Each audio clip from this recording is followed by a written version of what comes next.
So you're a parent, and you're trying to choose a school. You've probably heard the word Montessori thrown around a lot. But what does it actually mean? Today, we're going to cut through all the noise and really get to the heart of what the Montessori difference is. And I bet these are the exact questions that pop into your head. You walk into one of these schools, and you feel something different, right? There's this sense of calm, this focus, and you see this quiet confidence in the children. So what is that? Let's break down exactly what creates that special feeling. All right, first things first, let's tackle a really, really important distinction. You see the word Montessori on signs everywhere, but it turns out not all programs are created equal, not by a long shot. Okay, so here's the first huge thing to get, the difference between authentic and inspired.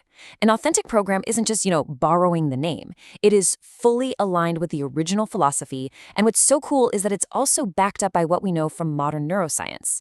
Inspired schools, on the other hand, might just be mixing in a few ideas here and there.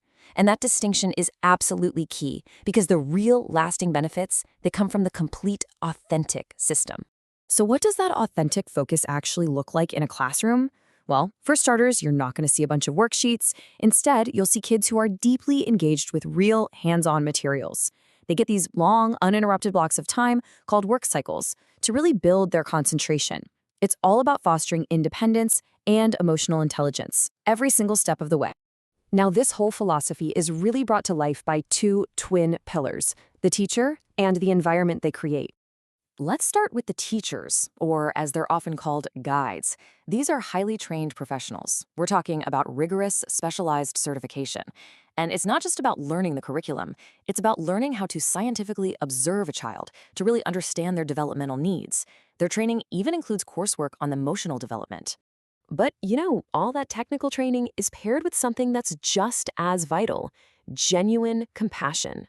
These guides are chosen for their warmth, their incredible patience, and a deep, deep respect for the child. They communicate calmly, and that creates this essential atmosphere of emotional safety. And this quote from a parent, wow, it just says everything, doesn't it? That feeling of extended family isn't some happy accident. It is intentionally cultivated. Because what we know from neuroscience confirms that a child's brain is truly ready to learn only when they feel safe, when they feel seen, and when they feel valued. Okay, now let's look at the space itself. A Montessori classroom is, well, it's just strikingly different from a typical preschool. It's so calm, it's organized, it's beautiful. You won't see a lot of clutter, and that's because every single item on the shelves is there for a specific developmental purpose.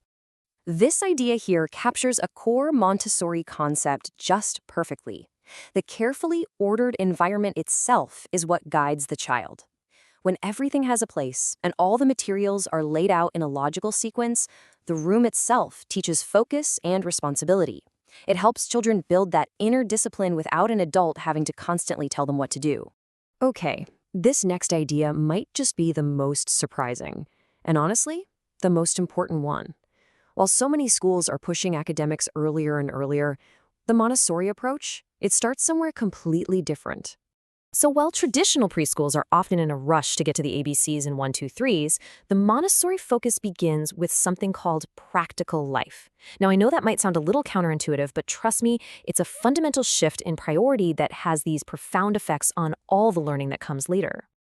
So what in the world is practical life? Well, it's pretty much what it sounds like. It's engaging in the real, purposeful tasks of daily living.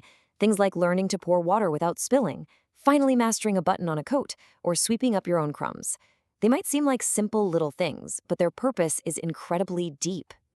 And let's get one thing straight. This is not about teaching chores. Not at all. It's about empowering the child.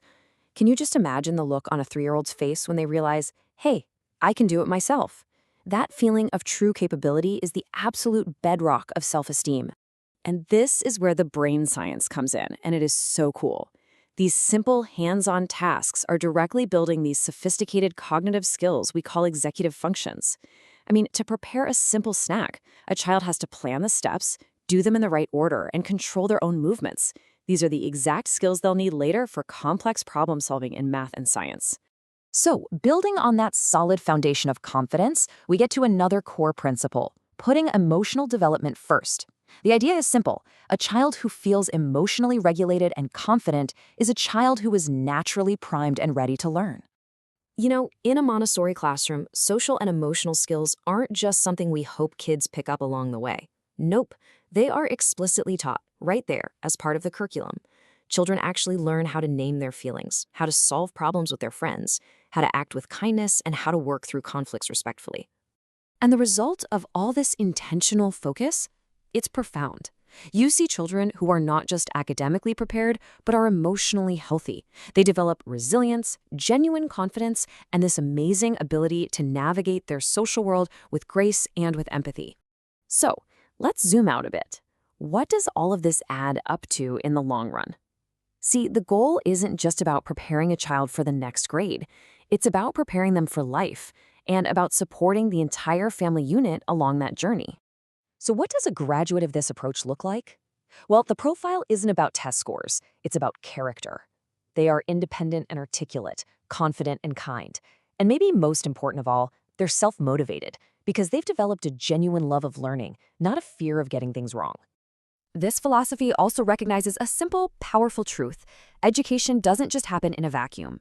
A child's success is just magnified when their two most important worlds, school and home, are aligned and working together as a team. And that's exactly why a true Montessori community extends its support to the parents, too. Through things like parent education, constant communication, and even coaching, the school becomes this incredible resource for the entire family. It helps create a consistent, nurturing environment for the child everywhere they go. And this really brings us to the heart of it all. It's a holistic approach that truly honors the child, supports the parent, and uplifts the whole family. In the end, it's not just about choosing a school. It's about choosing a foundation for a flourishing life.